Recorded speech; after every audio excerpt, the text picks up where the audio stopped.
Hi guys, welcome to my YouTube channel. So before we get started, make sure to hit the like button, also subscribe to my channel. Today we will talk about retirement planning, preparing for retirement. So make sure to watch the full video. Retirement planning is a multi-step process that evolves over time. To have a comfortable, secure, and fun retirement, you need to build the financial cushion that will fund it all. The fun part is why it makes sense to pay attention to the serious and perhaps boring part, planning how you'll get there. Retirement planning starts with thinking about your retirement goals and how long you have to meet them. Then you need to look at the types of retirement accounts that can help you raise the money to fund your future. As you save that money, you have to invest it to enable it to grow. The last part of planning is taxes. If you've received tax deductions over the years for the money that you've contributed to your retirement accounts, then a significant tax bill awaits when you start withdrawing those savings. There are ways to minimize the retirement tax hit while you save for the future, and to continue the process when that day arrives and you actually stop working. We'll get into all of these issues here, but first, I'll start by learning the 5 steps that everyone should take, no matter what their age, to build a solid retirement plan. How much do you need to save for retirement? Before anyone starts crunching the numbers on their retirement goals, they will need a good idea of how much money they need to save. Naturally, this will depend on many situational factors, such as their annual income and the age when they plan to retire. While there is no fixed rule about how much money to save, many retirement experts offer rules of thumb, such as saving about $1 million or 12 years of one's pre-retirement annual income. Others recommend the 4% rule, which suggests that retirees should spend no more than 4% of their retirement savings each year in order to ensure a comfortable retirement. Factors to consider. As you begin to think about retirement, it is worthwhile to consider some of the factors that will affect your retirement goals. For example, what are your family plans? For many people, starting a family is a central life goal, but having children can also put a large dent in your savings. For that reason, the type of family you hope to have will play a factor in your retirement planning. Once you have thought these factors through, these are the next steps for planning your retirement. 1. Understand your time horizon. Your current age and expected retirement age create the initial groundwork for an effective retirement strategy. The longer the time from today to retirement, the higher the level of risk that your portfolio can withstand. If you're young and have 30 plus years until retirement, you can have the majority of your assets in riskier investments such as stocks. There will be volatility, but stocks have historically outperformed other securities such as bonds over long time periods. The main word here is long, meaning at least more than 10 years. Additionally, you need returns that outpace inflation so you can maintain your purchasing power during retirement. Inflation is like an acorn. It starts out small, but given enough time can turn into a mighty oak tree, says Chris Hammond, a Savannah 10 financial advisor and founder of retirementplanningmadeeasy.com. We've all heard and want compound growth on our money, Hammond adds. Well, inflation is like compound anti-growth, as it erodes the value of your money. A seemingly small inflation rate of 3% will erode the value of your savings by 50% over approximately 24 years. Doesn't seem like much each year, but given enough time, it has a huge impact. In general, the older you are, the more your portfolio should be focused on income and the preservation of capital. This means a higher allocation in less risky securities such as bonds that won't give you the returns of stocks but will be less volatile and provide income that you can use to live on. You will also have less concern about inflation.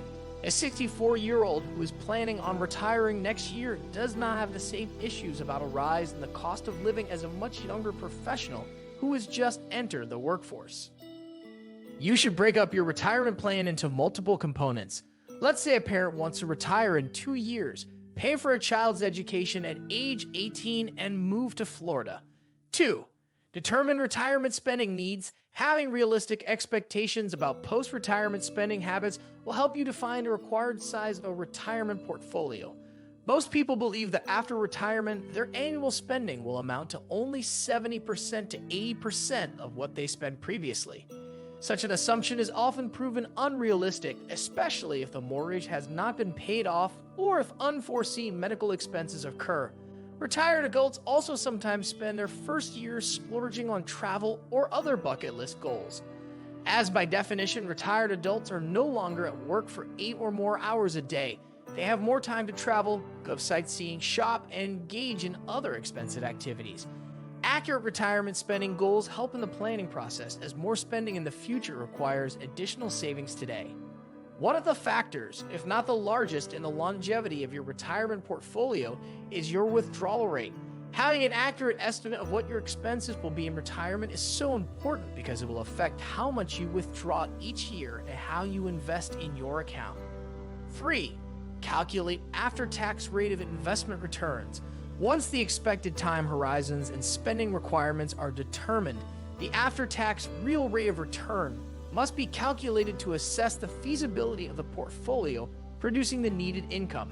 A required rate of return in excess of 10% before taxes is normally an unrealistic expectation, even for long-term investing. As you age, this return threshold goes down, as low-risk retirement portfolios are largely composed of low-yielding fixed income securities.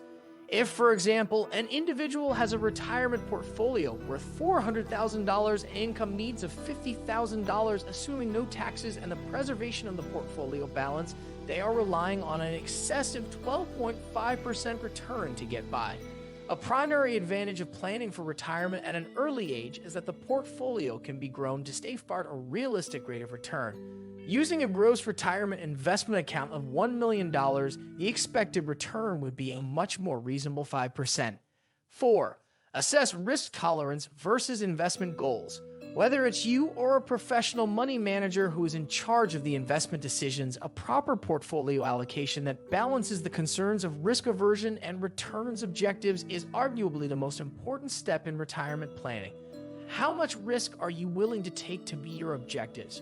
Should some income be set aside in risk-free treasury bonds for required expenditures? You need to make sure that you are comfortable with the risk being taken in your portfolio and know what is necessary and what is a luxury. Don't be a micromanager who reacts to daily market noise, advises Craig L. Israelson, PhD, designer of 712 Portfolio in Springville, Utah. 5. Stay on top of estate planning.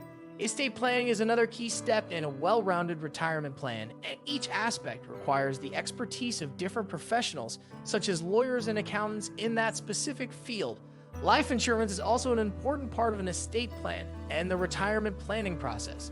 Having both a proper estate plan and life insurance coverage ensures that your assets are distributed in a manner of your choosing, and that your loved ones will not experience financial hardship following your death.